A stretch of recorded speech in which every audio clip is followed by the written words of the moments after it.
New cars always come with new features. Sometimes these are brilliant upgrades that make life so easy. Other times these features are so annoying they'll make you want to get out and take the bus. I've put together a list of the most annoying new car trends that really drive me up the wall, and I'm going to tell you why these need to be wiped out forever. I'm Matt Watson and you're watching Car Wow. Buy, sell, Car Wow.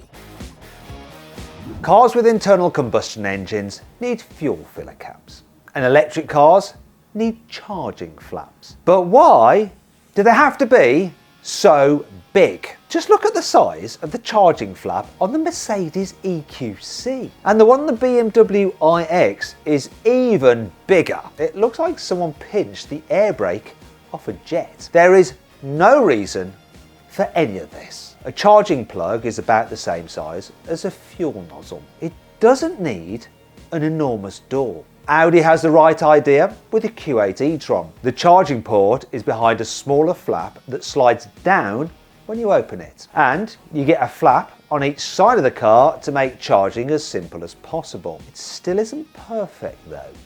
The flaps open and close using an electric motor, which is just another thing that can go wrong when the car gets older. And that brings me on to my next issue. Why the heck are modern cars just so damn complicated? If you wanted to adjust your cruise control settings in an old BMW, there was a button on the steering wheel. If you want to do it in the new i7, you have to navigate through a load of touchscreen menus.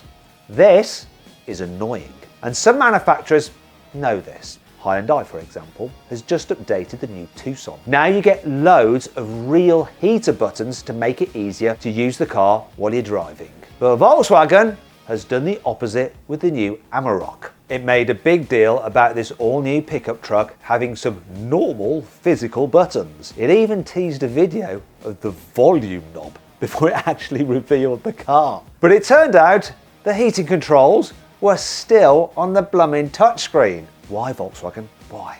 But it gets worse. The Amarok is basically a Ford Ranger underneath its skin.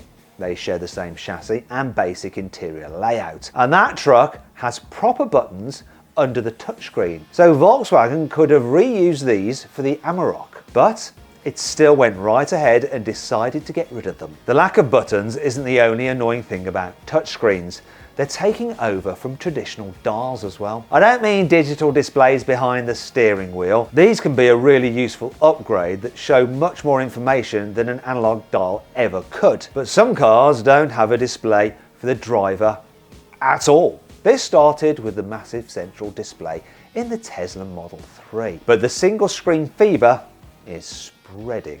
Loads of cars from Skoda, Volkswagen and Cupra have tiny little driver's displays. And Volvo has straight up copied Tesla with the new EX30. You just get one big screen in the middle of the dash, and there isn't even a heads-up display beyond the wheel.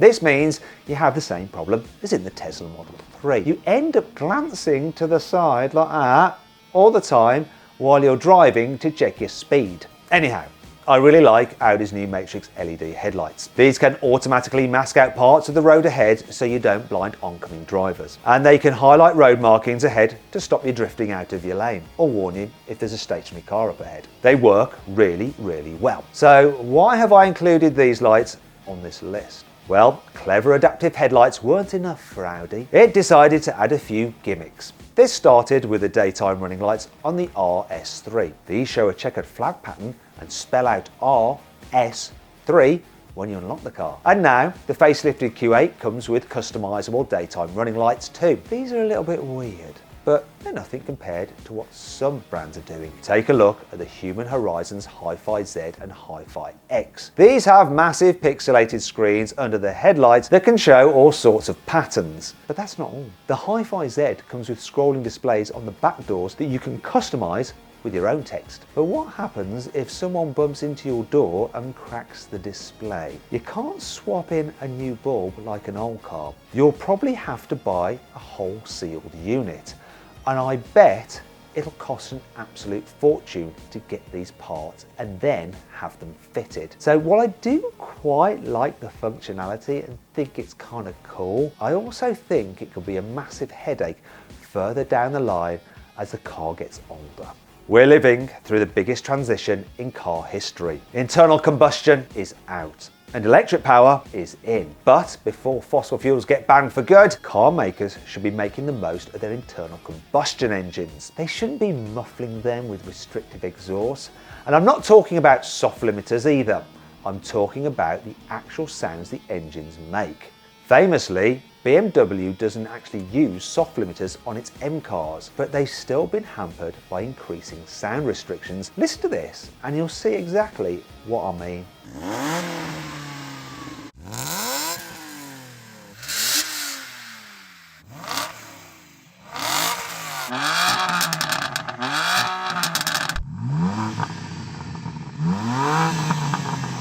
To be fair, some car makers aren't following this trend, thankfully. The new Corvette Z06 has one of the best sounding V8s I've ever heard.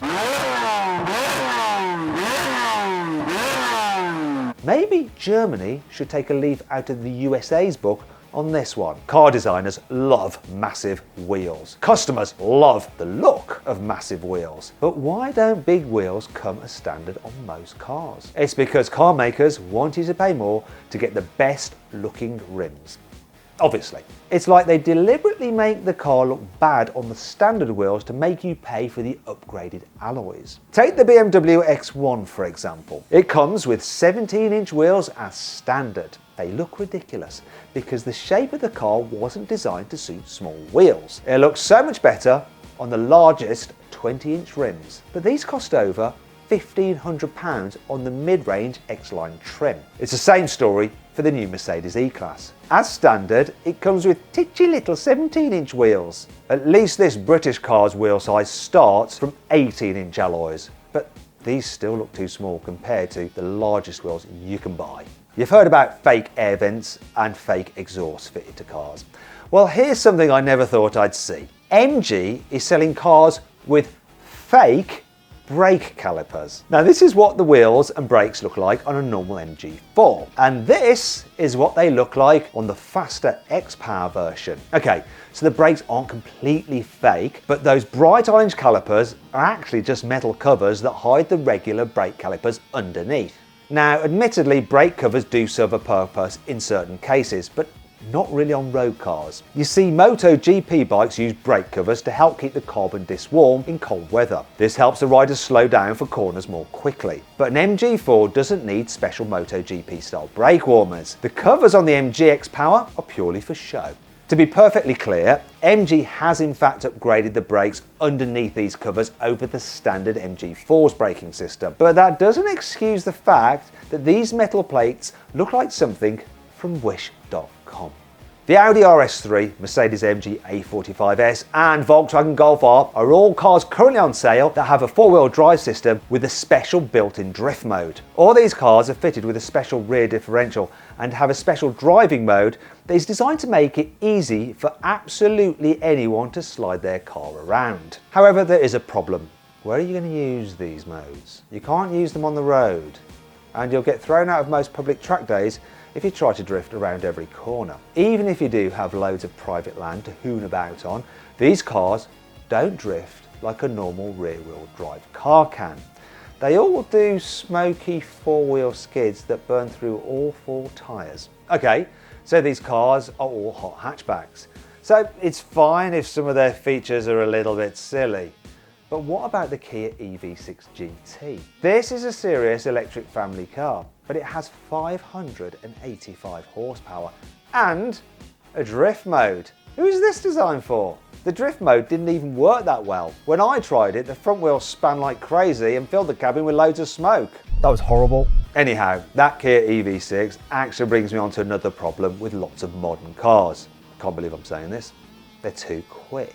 Now I don't mean hypercars. They're supposed to be quick. You know, I love the fact that a Bugatti Chiron Supersport can do 300 miles an hour. And it's awe-inspiring that a McMurtry Spearling can do 0 to 60 miles an hour in 1.4 seconds. But does a normal family car like a Kia EV6 need to have 585 horsepower? Does it need to launch quicker than a Lamborghini Aventador SVJ and be able to do 0 to 60 in less than 4 seconds? Of course it doesn't. And Kia isn't the only car maker doing this. The 435 horsepower MG4 X-Power I mentioned earlier costs less than £37,000, but it still managed to launch quicker than a Nissan R35 GTR, and it's just as quick as a BMW M2 over a standing quarter mile. The same goes for the electric smart Brabus #1. It has 428 horsepower, but it will give an 800 horsepower Dodge Challenger and a BMW M3 Touring a run for its money over a standing quarter mile. And Chinese brand BYD has just launched a 530 horsepower version of its Seal family car, and that costs less than £50,000. This sort of performance has never been so accessible, and I think it might be too much for some drivers. Have you ever taken a selfie in your car? Maybe. Have you ever wanted a car with a built-in selfie camera? Probably not. Mercedes, however, thought this was a great idea because it just put a dedicated selfie camera in the new E-Class. It's all part of the Super Screen in the infotainment system, which is a toned-down version of the crazy hyperscreen you get in the EQS. As well as a camera, it has built-in apps like Zoom, so you can have meetings in your car. Why? You can't use this while you're driving, for obvious reasons, and if you have to stop the car, you might as well have a Zoom call or take a selfie on your phone. But this isn't the only new car with a built-in selfie camera. There's one in the BMW i5 as well. Why? Who is going to use these features? They just add complexity and cost. Car makers are desperately trying to stand out, so they're making their cars look more and more outrageous. This is why BMW grilles have grown massively over the last few years. This is what the 7 Series looked like 5 years ago. And this is the latest car. It's also the reason Mercedes is developing weird exterior lighting for its next generation electric cars. Meanwhile, Hyundai has gone full on cyberpunk with its latest Ioniq models to make sure you don't mistake them for any other brand. And Kia has decided to stop using curves completely on the new EV9 and EV4 SUVs. Even the wheel arches are made of straight lines. Some people will love these designs, others will hate them. But I don't think any of them will age particularly well. This isn't because I think they're all ugly. It's because designs that look different for the sake of just looking different usually look dated very quickly. Sometimes weird designs carve a path for others to follow, like how the Lamborghini Countach popularised wedge-shaped supercars, or how Chris Bangor and BMW showed that posh cars didn't have to look like boxes on wheels in the early noughties. But no one wants to do any of the following at the moment.